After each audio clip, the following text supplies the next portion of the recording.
Hello, everyone, and welcome here to the high school esports part of this. We're all going way back to the roots, back to the schooling days.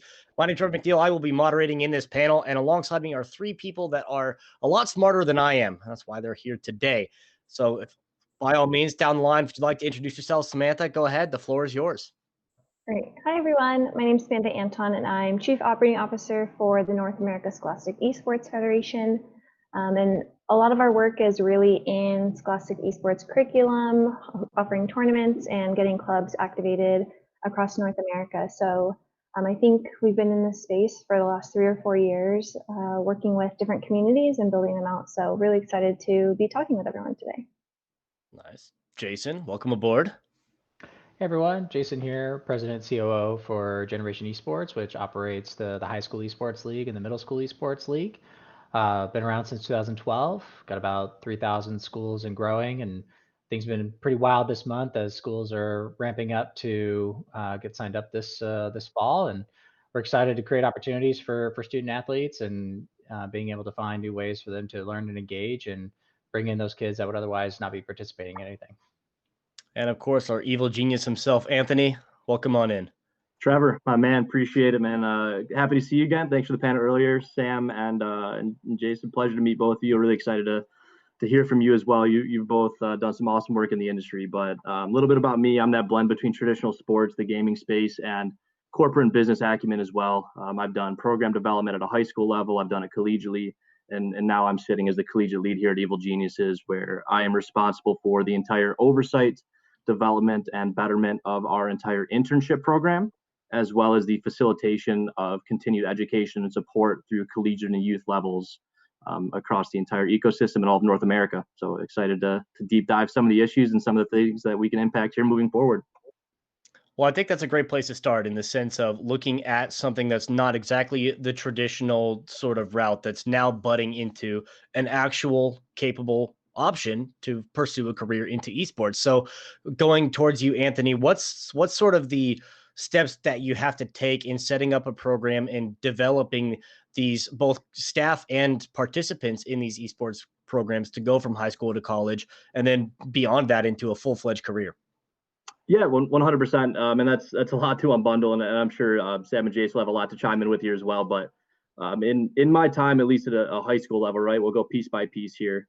I think from a participation standpoint, you're going to have next to no issues finding students that are willing and eager to be engaged.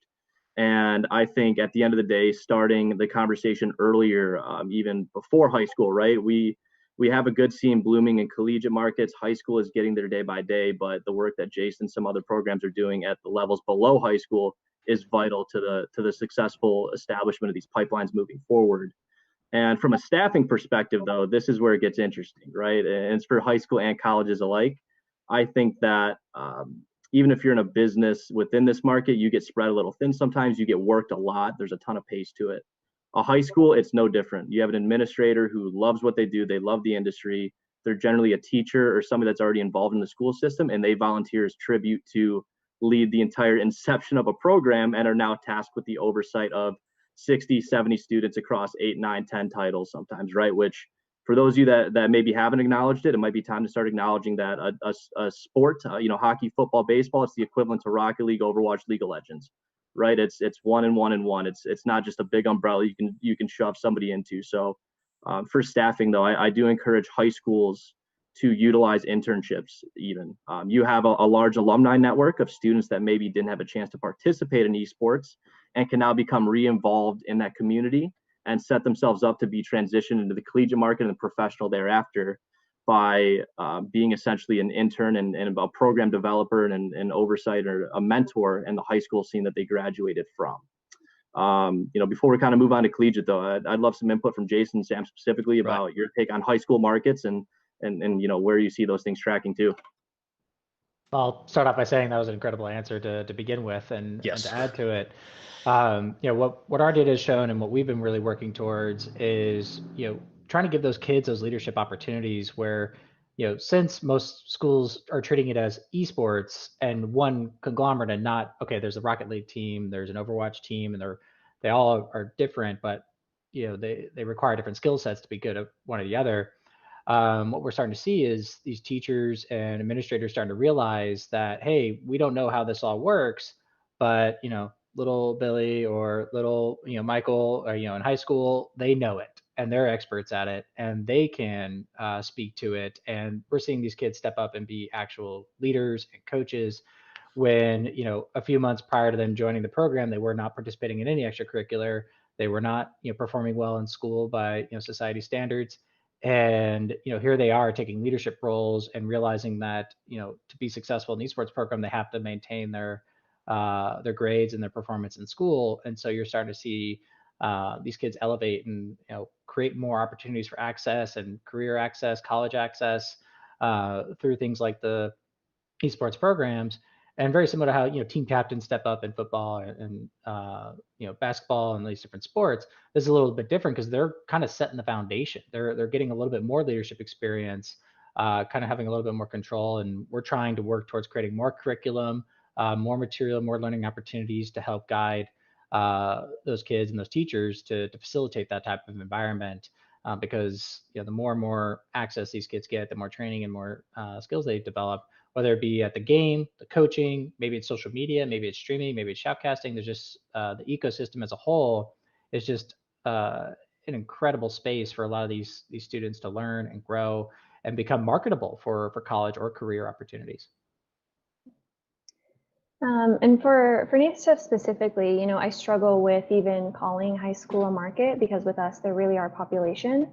And Scholastic Esports specifically is, more than, taking what we've learned from sports and applying it, and what we've learned from even like the professional esports scene and applying it to the high school and middle school groups. It's really about using esports as a learning platform. So kind of like Jason was mentioning, there are these other roles that we really could be inspiring and empowering students to take on. So that's really what NASF's take on esports is, we have the tournaments that are really traditional to what's happening in the pro scene, but then we also have Scholastic Esports tournaments that are Minecraft build competitions where, right now we just launched Rube Goldberg, where they're going to be able to take what is happening in real life, Rube Goldberg, but apply it into Minecraft.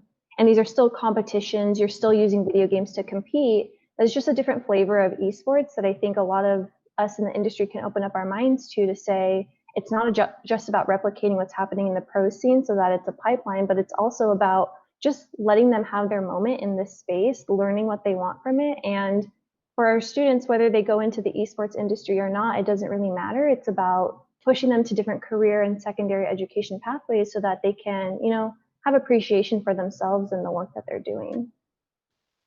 And that's a good point brought up by both you, Samantha and Jason, in the sense of you touched on something of the fact that esports and where it's at is not just about playing a game, right? There's so much more around it. There's so many more career opportunities that you can go into when you go into the aspect of management, brand management, social media, sales, marketing, ABCD down the line.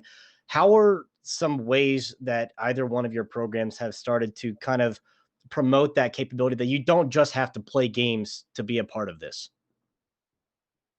Yeah, I could speak to that. I think from our side, it's been a lot of grassroots, just listening to the community and observing their organic behaviors and starting to hear success stories, and start to understand, okay, what's working for these different schools, what's working for these different students, and you know, respecting that and trying to create the opportunity or the pathway after we start to see those things organically come about, and then also trying to take a more proactive measure with the curriculum and basically the gaming concepts curriculum, teaching kids how to be good digital citizens because they're being exposed to the open internet when they're playing video games online.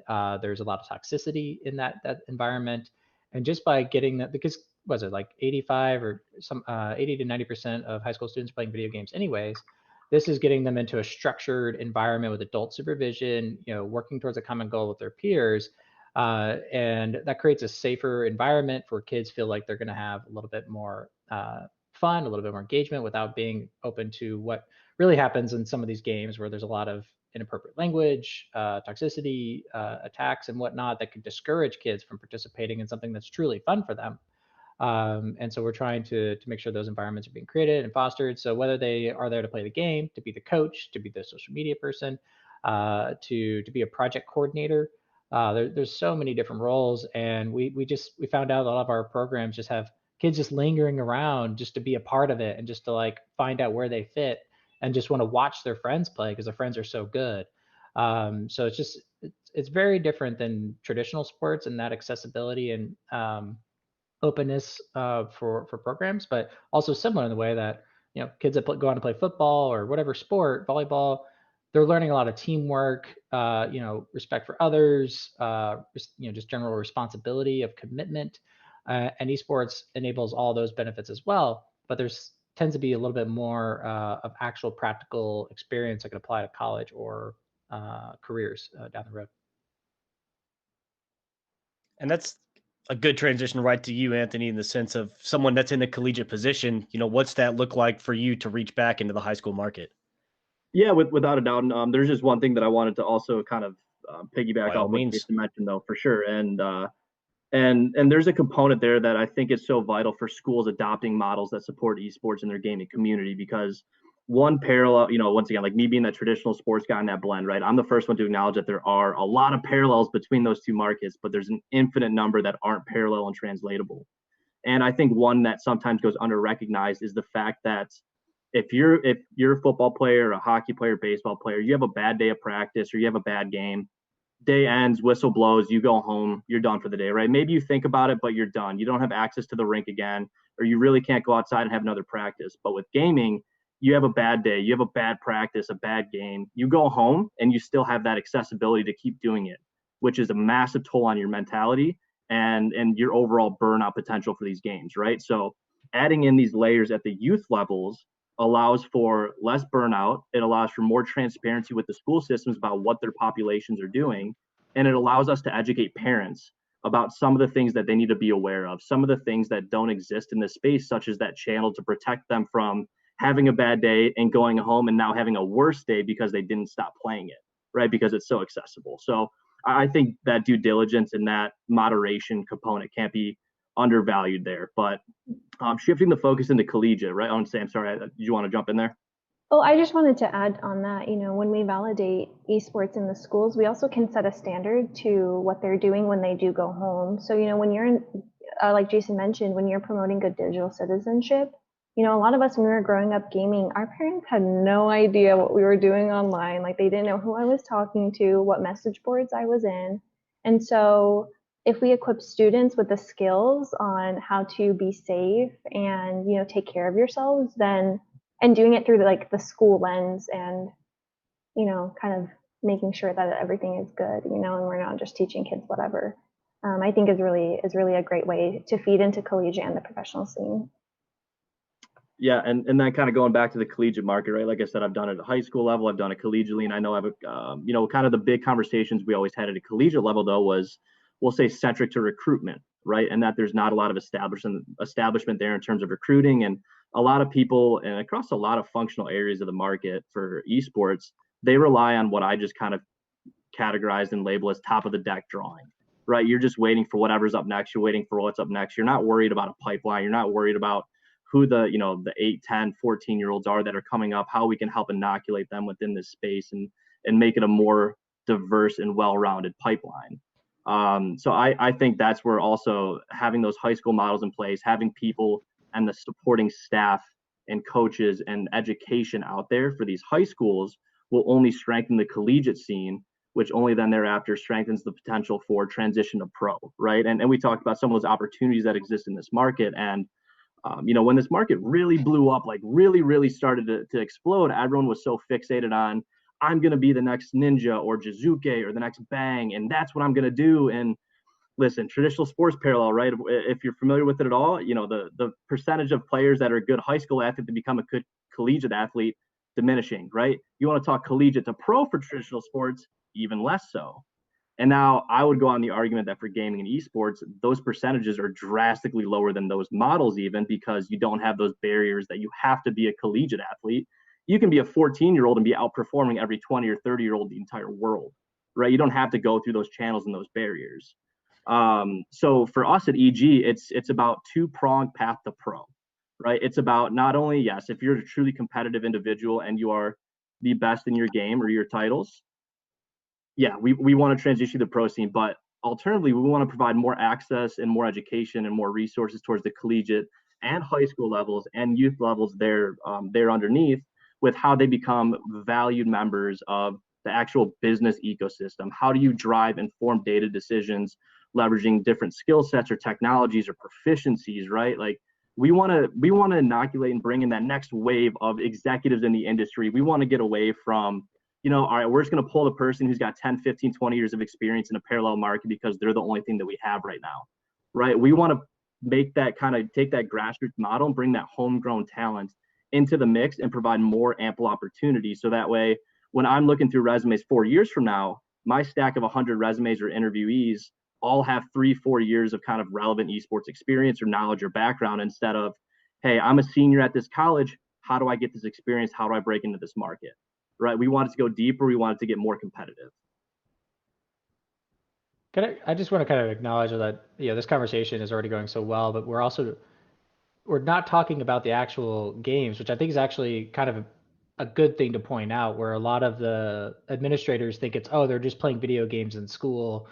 And notice how like this conversation's been very, very little about the actual specific games, just quick references, but more so about the career access, the career opportunities, the college opportunities that esports is creating. And that's really where all of our dialogue has been, when talking to school officials, because they usually come to us and say like, oh, they already play enough video games, they don't need more. It's like, oh, you don't get it yet.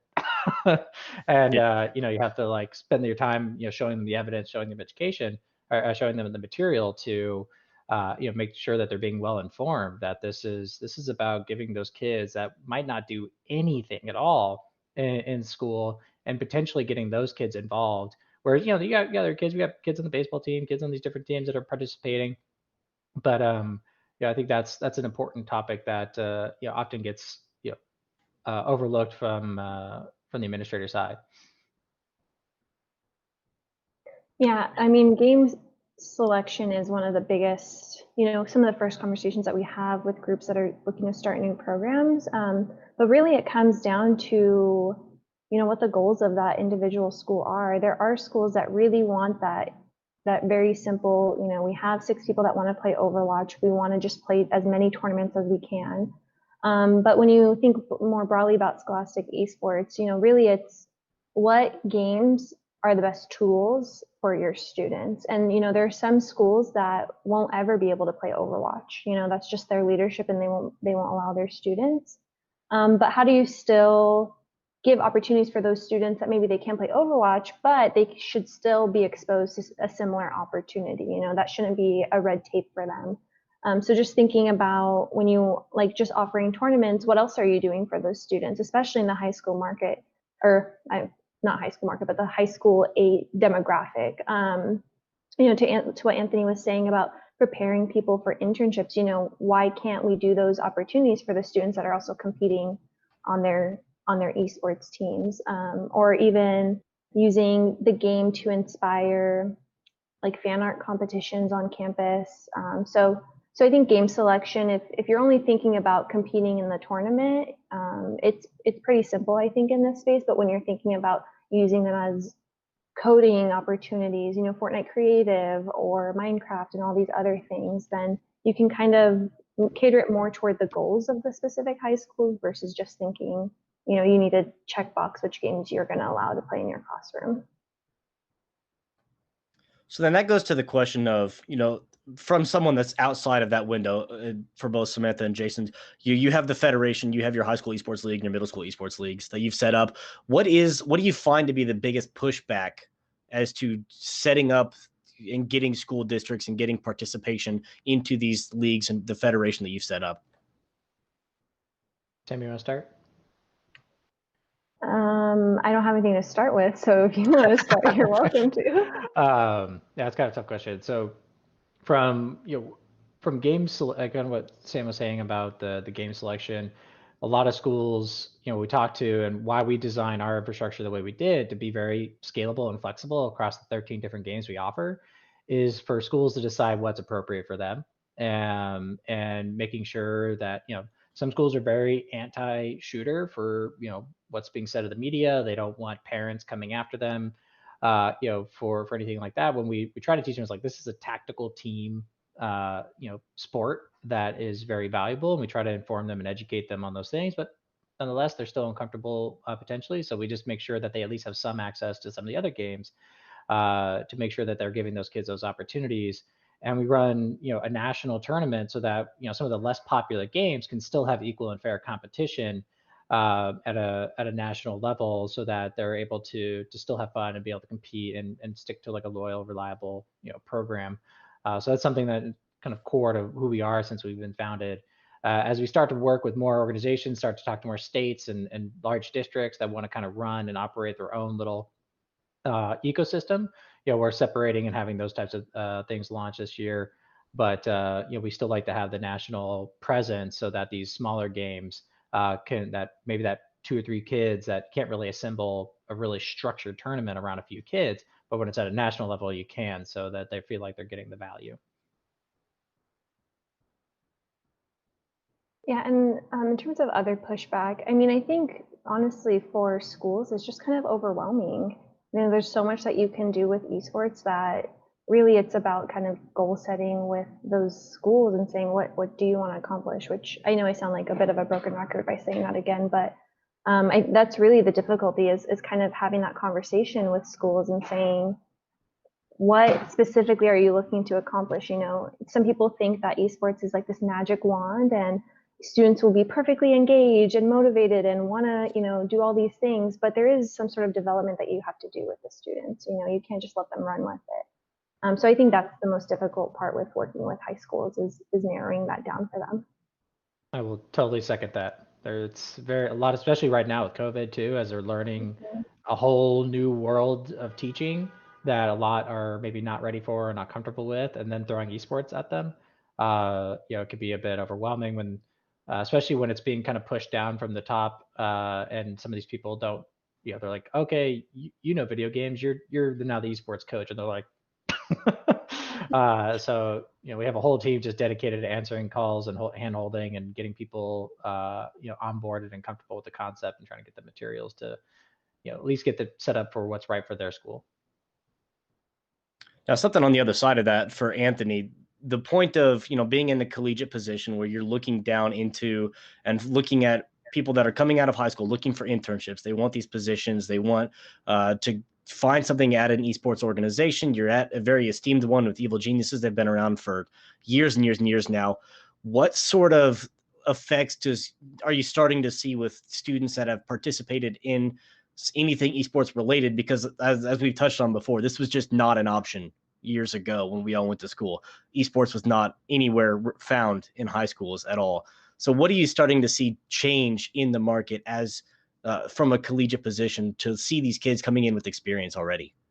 Yeah, well, I think for one, and one thing to acknowledge within that though is that it's making the talent pool more competitive, right? When I broke into the market myself, there was exactly your point. There wasn't that market established, so I was able to carve myself out a niche within the market and help illustrate value to potential employers or partners where nobody else had, really an iota of the knowledge and the expertise that I had accrued at that point. Whereas now, when you have other individuals that have all done things at a high school level and now they're working in the collegiate programs, it's exciting for me trying to pull interns, right? Because now it goes from we have one, maybe 2 candidates who have that relevant experience and that deep fundamental understanding of this market from those different areas, to now we have literally hundreds of candidates pooling in, all with great experience in unique ways.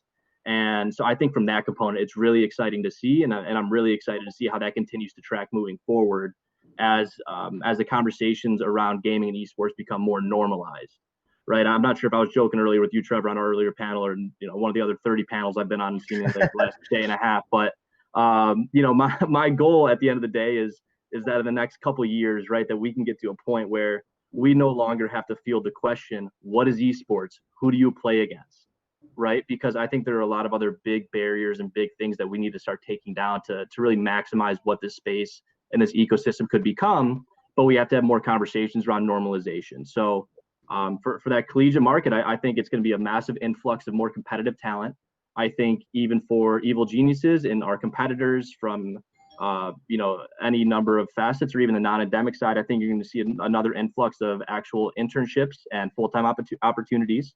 And I think similarly, though, that in these next few years, with the work that's happening in youth levels and high schools up to the collegiate market, I think you're going to see a lot more conversation surrounding the big gaps that exist in this space right now that people haven't quite acknowledged yet. And that, once again, starts from youth and high school levels being willing to have a conversation about it, right? Like, I encourage, if you're a teacher, if you're an administrator, if you're a superintendent, anything within the high school or youth levels, and especially college as well, I try to encourage everyone. I don't care if you're a math teacher, science, engineering, biology, whatever it is. There's so many parallels to the esports gaming industry and market. One single day out of your whole semester class, make it gaming focused, though, right? It can be statistics in gaming, it can be analytics in gaming, it can be the science behind gaming. I don't care how you structure that one day, but just give us one day of your semester long course, so that way it can become more normalized and we can start accelerating the timeline to get away from that very generic surface level question, and we can start really diving into how we get the most out of this space. So then, from someone like Jason, where you set up these leagues to get the most out of this space that you can, you have hundreds, if not thousands, of participants coming in and flowing through what you set up. And with Generation Esports, what are exactly? I guess this is time for you to flex on it. What are you guys doing to fill those gaps that he referred to? Which gaps specifically? Just in the context of getting people to participate into esports and recognizing that it is a legitimate, valuable resource that people can actually go into and pursue beyond just video gaming in your free time. Well, I think just bringing it into a school structure and, like you said, normalizing it and making this, an acceptable path that's a respected path is a lot of what we're focusing on. Samantha was mentioning in terms of the conversations that having with schools, setting the goals, making sure the administrators are behind it. When we first started in like 2012, talk about pulling teeth and, these kids trying to go rogue and set up their own programs, and, teachers just buying into it because, look, these kids are passionate. I want to support this, but I have no idea what's going on. And now we have districts, states, coming to us saying we need these in our schools. The data's, shown that this works. It has been just like a massive, like exciting opportunity and just moment for our team and the industry as a whole, as we start to see these, not to throw like that kind of that boomer mindset that's been like super anti gaming and not really understanding it, now coming to us saying, I don't get it, but clearly the data is there, or hey, I'm fully behind this, we want this. So we're just starting to see that a lot more momentum in that respect, which is exciting, but we're still at the tip of the iceberg. There's still countless schools that and districts and states and organizations that are, not at the forefront of this. I think when it comes to the product life adoption cycle of just kind of seeing, we're at that stage where we're really crossing the chasm now. I feels like that's, that point where we're going to start hitting the early majority is this year. And I think COVID accelerated that. Just kind of forcing everyone aside to look at alternatives and assess alternatives. And when they looked at the data, it was there. And so for us, I don't want to be repetitive, but just, creating that structured tournament and that process that makes people feel like, okay, this is this is the kind of the guidebook that I follow to bring this in, to make it as easy for them as possible to understand what they're doing, how is it being offered, who's running it, who's presenting it, which is still, a massive learning exercise because every school is different and wants to be treated differently. A one size fits all is not an appropriate way to go about it, and there's definitely a lot of pushback for organizations that have tried to do that. And so that's, again, for us, we have our educator council. We try to listen to their feedback, take what they're saying, and make this a smoother process and transition for them as they bring this in. And some schools are still starting today with motivated kids and a teacher begging and pleading to get something going. And then now we have the opposite, where principals are taking ownership and they're saying, oh, I'm the one that brought this in, and here we go, and we're going to make this happen. We're going to win. And I love when schools get really competitive, like, oh, this school did it, like, we're better than them. We kick their butt in every other sport. We're going to kick their butt in esports. It's just like, that's a fun, there's so much more to it, but that kind of competitive element kind of legitimizes it. and then opens up those doors for everything else we've been talking about in terms of all the career access and college readiness. Yeah, I just want to add to Jason, if you are not regularly meeting with high school teachers and you are wanting to build out high school esports, you're really, really doing a disservice. It's less anxiety for me to create what teachers are telling me to create than for me to try and force them into force a square cube into some shape that it won't fit into. So in the context of everything that's going, because obviously we're talking about the point, especially with COVID, people are playing games more often. We're all just trapped inside. We can't leave our houses. We're getting there. We're getting there. Fingers crossed it's going to happen. January 1st, 2021, it's over. That's how it works. I hope. When you talk about the existing structures that are already there, I mean, you guys have done so well to already build up these things inside of the high school and middle school districts. But when you talk about from a third party perspective and a business standpoint with things like the esports arenas that are now offering these huge LAN centers, there was another panel that was yesterday talking about in a college aspect, of course, having the real estate to be able to set up an actual facility and have that resource available for these players to gather, to practice, to get better, etc. Is that, I mean, obviously it's harder to do something to that effect, to build an esports facility, but with something like esports arenas popping up around the country, I mean, there's hundreds of them now. Is that something that you can incorporate into your programs, or is that just something that's on the wayside and added bonus? Well, I'll speak on our side. We probably get contacted by these arenas on a daily basis, looking to partner with us and drive traffic. Obviously, it's changed a little bit since COVID, and Right. most of them are not operating, or they're obviously significantly reduced capacities. But that's always been an outlet that we encourage our schools to pursue if they're not well funded or resourced to support it on their own. COVID obviously has changed that, and we've always kind of been an enabler of at-home play because a lot of schools just haven't had the resources. That's shifting now, and we're really trying to push for in-school engagement across the board for the schools that weren't doing it. Again, respecting the social distancing and trying to make sure that every school sets up their own appropriate plan. But these arenas are perfect. They're great opportunities for the kids to get together, run their practices through them, be together. I'll take that over playing at home any day. If playing at school and getting the equipment at school is not an option, then the arenas are the second best choice. And there's so many of them across the country. We see a lot of them, especially in my neighborhood up here. There's a really large one that does that kind of a track meet style tournaments and stuff like that, where multiple schools get together and compete throughout the day, all the different games. And at the end of the day, it's just getting that sense of excitement, camaraderie, community, is going to build the bonds, the memories, the relationships of why these kids are really there doing it. Building those friendships and networks, and we'll do online, and that's the way the world's being done right now, and we'll continue to support it. But we much prefer that interactive community that's happening at these arenas. So we definitely support it. We usually recommend in a lot of our guides that schools look at those as options if they don't have them already.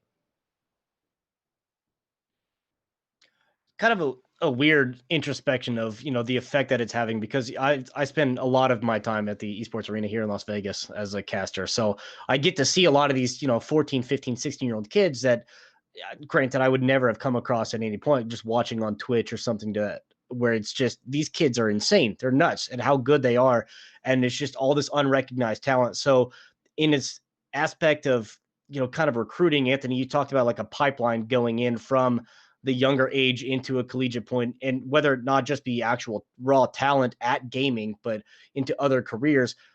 Do those arenas, the streams, the tournaments that these kids are participating in outside of school, is that helping you in your collegiate scene at all? I mean, as it stands current to date, I wouldn't say that it's necessarily helping at this point. I think there's tons of potential and opportunity for it to help moving forward, though. And I can't give away too much of some of the things we are doing at EG, but I will just say, keep a close eye on some of the stuff that we're doing heading around the bend here back into Q1, Q2, and you'll hopefully be able to see some cool stuff to help facilitate that process. But in short, though, I mean, I think that the arena concept in general, in terms of being that kind of hub for people to be connected with and play out of, I think it has no real ceiling to it itself, right? Like like I'm a hockey guy, like by trade. That's my main game. Like actually, one of my main competitive esports titles I played on, but it's also my main sport that I played growing up. And hockey rinks are that great representative and representation of that. I think because very few high schools and youth places or organizations have access to a hockey rink because it is so expensive, right? Like you can't do it. The upkeep's astronomical. You need that outside help and support. But I also have been in doing high level mentoring and recruiting within the hockey atmosphere. I've been in those hockey rinks and those places that can support hundreds and hundreds of student athletes, and then that in turn brings in hundreds and hundreds and hundreds of recruiters and partners and sponsors. So I think if somebody or a few people can really come in and figure out the best ways to start streamlining the processes from youth up into connections with organizations such as Evil Genius and maybe not our counterparts because you want to come to us first, but bringing Evil Geniuses, a couple Evil Geniuses in the mix. But I think if people can find a way to create that replication in those arena models of the best way to do scouting grounds and the best way to actually bring in people for those kinds of things, I think that's when it's going to be pretty magical, because I think people have tried their hand already in a couple different ways for camps and clinics and combines and stuff like that. And I think there's been some good, some bad, but I don't think anybody's truly figured it out in the way that traditional sports market have figured out those processes yet. So I think the first organizations or the first groups, maybe they're on the call today, right? The first ones to figure out how to most successfully execute on that model and bring that whole picture together of this is the most competitive showcase in the country. This has sponsorship acquisition to it. It has partnership capability. It has an educational component and a summit capability to it. I think when people can create that well-rounded picture within that framework, that's when it's going to just light up the scene. And that's when it'll be viewed as a true conduit to connecting to pro. Just do a little bit of everything. It's easy as that. Well-rounded. That's all you need. Yeah, I didn't say it was going to be easy. I didn't say it was going to be easy, but come on, we're all in the industry. We know nothing in this industry is easy, right? Like we're all working the 80 hours a week or whatever we're working, or maybe it's just I work a lot, but I don't have life. I like it. I was joking with somebody. I said I hate when I have to go to sleep at night because I lose the ability to think about EG and all the cool stuff we're doing right now. So. I mean, that's everyone's dream, though. You want to be able to pursue that career that you want, and you don't want to work a day in your life. Do something you love. Exactly. That's all we're going for here. But I mean, in setting up this sort of environment and kind of ironing out all the kinks, something with NASF, right? Just going from this perspective of really building from the ground up. I mean, people like you and Jason are building from the ground up to where there was nothing before, and you are the pioneers of this going across the country. You are the Lewis and Clark. But what is I guess, the easiest, the best way for you guys to start groundbreaking? I mean, what's the first shovel to break the dirt to get into these sort of industries? Do you mean like what to get into the schools? Right. Okay, sorry. Yeah, I mean, I think the most strategic way, to get esports in all schools would be to do so kind of regionally and really look at, what is this school district? What is the demographic of this school district? Because we haven't really talked about diversity and inclusion so far in this, but everyone was saying that esports is COVID proof, right? But it's really not. Virtual learning is not COVID proof. There's so many barriers for so many of our students right now, where maybe some of them have to go to like a local restaurant and use their Wi-Fi. Personally, I think that internet access should be a human right, and that's not the case right now. So really, it is working with communities and helping them build it together. And kind of similar to how ice hockey in high schools were built in California, where it was really about getting the community set up, and then once they were set up, our job's done, and they get to continue that community the way they want, the way that makes the most sense. For some of them, that means that they want that hyper competitive, I want to be in the very best national competition for League of Legends or whatever it may be.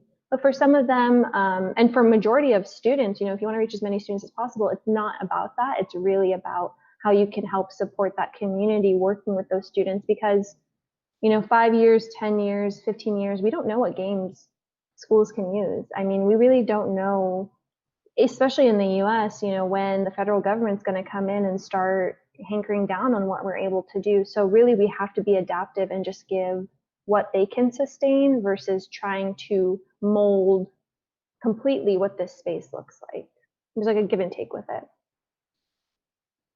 And to add to Samantha's comments there, especially going to the DEI, the diversity, equity, and inclusion topics, something that's been really powerful for us is going to schools and similar approach, but and adding to it like just the data, sharing the data with them on the opportunity that it creates. But it does take buy-in from these schools because yes, a lot of these kids don't have access to the equipment at home or the internet at home, and it's a challenging conversation. It's definitely a barrier to making it happen. But even once you do get them access, a stat that surprised us and something that made us take action, and that's why we launched the Middle School Esports League, was the lack of female representation and gender diversity in the esports programs that we offer. We're predominantly young boys, which sure makes sense, but esports has no gender priority. Like any girl or any person with any gender identity can pursue esports without limitation and be on the same team and compete as equals. And while that's something that we talk about and something that we promote, we're not seeing it actually done. And a lot of young girls are kind of not wanting to pursue high school esports because it becomes like their gender norms are put in place. It becomes a boys' club, and we're trying to find ways and creative ways to get girls active younger. And we're trying to explore new games in middle school that will kind of normalize, going back to that conversation, gaming together, where there's not the boys team and the girls team. While we kind of have to do some of those things now just to kind of get people comfortable, but the end goal is people being on the same team. It doesn't matter race, gender, identity, where they can compete as a unit, as a team. And fostering that conversation is challenging because it's not inherently there as much as it's promoted and as it seems easy. You have to take that extra step to create that opportunity and make that safe space for that involvement. So that's something that we're learning, we're evolving, and trying to figure out how to do that the best way. We're launching a new series called Generation Next next week, where we're going to start interviewing minorities and women in the esports industry and telling their stories and giving them a platform and a stage to tell them how they overcame adversity and got into the industry, to start showing that there's a path for all people and that there's a way to get there. And hopefully it's a 10, 15-year investment, but 10, 15 years from now, we'll start to see that kind of that diversity spread through the industry. So that's something that we set out to do and are investing in quite heavily this year and next. I'd watched one of your interviews that I don't know where it was from, but the sense of that you were talking about the same point of the fact that some people, they just don't have the capability to play sports, whether it be the societal norms, girls can't play football, or, you don't have the physical capability to do something because, you just don't have the endurance to run 30 miles a day and play soccer. I mean, there's just a lot of different options that go into reasons you can't participate in one thing or another. So it's really cool that you guys are still doing even more now than whatever was going on at the time of that interview, to help really include as many people as you can, especially when you drop a statistic of 80 to 90% of kids playing video games. That's incredible that you guys can get that level of inclusiveness. I'm going to take this question from the chat. We're almost down on time here. The one that came in, and I'm going to direct it to Samantha, that educational games, do you think they're viable economically and politically for schools that are reluctant to foster games? And do you think that they can soften the attitudes of the naysayers, the boomer generation that say, no, we're not doing this. Video games? Nuh-uh. Yeah, I mean, the process for a lot of schools to get games into their systems, into their students' hands, some of them have very extensive processes, and some of them are more innovative and willing to kind of be creative with the games that they use. So for me, I think that the publishers that really embrace, that schools do need something a little bit different. For example, League of Legends, the fact that there's in-game chat is a problem for a lot of schools. Imagine if there was just a League of Legends client that took away the stuff that we can't have in school so that they could still play it. And so I think Minecraft does that really well. I think Epic Games is going to be doing really great things in the next couple of years. Just with Fortnite Creative and the potential with that for future game designers or theory crafters. So I think the developers that really embrace it are the ones that are going to find themselves in more schools. And, for the ones that don't, I think there is going to come a time where we can say no to the most popular games because there are alternatives that make more sense for schools. All right. We hit the time limit, but I'm going to go over because there's no rules here. They didn't tell me there's any rules. So going back down the line, we'll start with Samantha again. Any final parting words of wisdom for those that are watching that were trying to maybe set up something for their school districts or set up something, a program that they want to start or change that they want to see? Whatever words of wisdom that you wish you had when you started. I think, for those that are really passionate, it's really about just being like a game changer and a facilitator. So bringing in the people who you think are going to help shape a community that makes the most sense, and being willing to invite people who maybe aren't familiar with the esports landscape or the video game landscape, and maybe their skill sets are something very specific that you think will benefit. So I think making it a collaborative effort is the best case for so many schools out there that are looking to do something in esports. Incredible. All right, Jason. It's a perfect answer. And I think one other thing to just make these teachers and facilitators more comfortable is you're not alone. There are thousands of teachers and students that are learning, administrators that are learning how to do this. You don't have to go at it alone. There's resources online. There's Discords, there's chat rooms, there's this, like this. There's just so many resources that are coming to light. And as much as schools are trying to make it their own and critique it, so there's some customizations that might be there, but I could say that there's enough schools that have kind of persevered and done this and have results. And specifically because it's so new, like it's a new sport. Like how often, like when's the last time football was like brought to schools? They're just inherently there. So this is it's blazing new trails, and it can be intimidating, but it's definitely worth the reward of seeing these kids have this opportunity. Keep at it, keep your head up, and don't be afraid to reach out for help, whether it's within your own community, these online communities, Discord, events like this. We put our phone number and our ability to book time with our associates at any time. If you have questions, just go to our website. It's right there on the homepage. If you have questions, we have answers, and so does the rest of the community. All right, Anthony, you're my segue. I mean, but you throw me last after these two gems over here, and I don't know what you expect me to close with, Trevor. Come on, man. You're supposed to be setting me up to succeed my here. Bad. Live no. Do I turn this way to high five, Jason? I don't know. Yeah. Which way is it? Yeah, no, and both of you summed it up absolutely flawlessly. And I would just kind of, the only thing I could probably add as the caveat there, and the addition to is that for high schools and other youth operations looking to get started, exactly to kind of Jason's point though, right? You're not alone in that. So I encourage you to reach out to your alumni networks specifically, right? You don't have to necessarily go external to your ecosystem. You have internal resources there. You have students that have graduated at some point or that are heavily involved in this space already that would love to get something on their resume, right? I replied in the chat a little bit earlier when we first talked about it, but if you're a high school or youth program and you have somebody that recently graduated or took that next step up and you can let them come back in and help in some capacity, it one, lightens the load of the administrator that is now burdened with overhauling this whole process and taking it on their shoulders. And two, it provides an opportunity for a potential student who wants to transition into a full-time career path, something positive to put on their resume.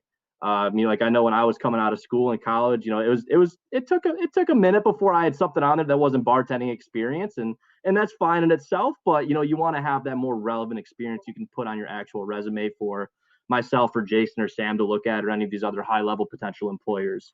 But no, don't ever make me close out after those two again. I'd appreciate that, Trevor. Okay. My bad. That's my bad. But it's the perfect segue because you talk about going from high school to the next step. So thank you all for joining me so much. If you guys anyone watching wants to find them, their social tags are on the browser. Their profiles are down below. You can click on them, go follow them wherever you need to. But the next step is to the collegiate scene, and that is the next panel. So thank you all for sticking around for this one. The next one is coming up in about 10 to 15 minutes. Don't go anywhere. More IGEAS is coming up.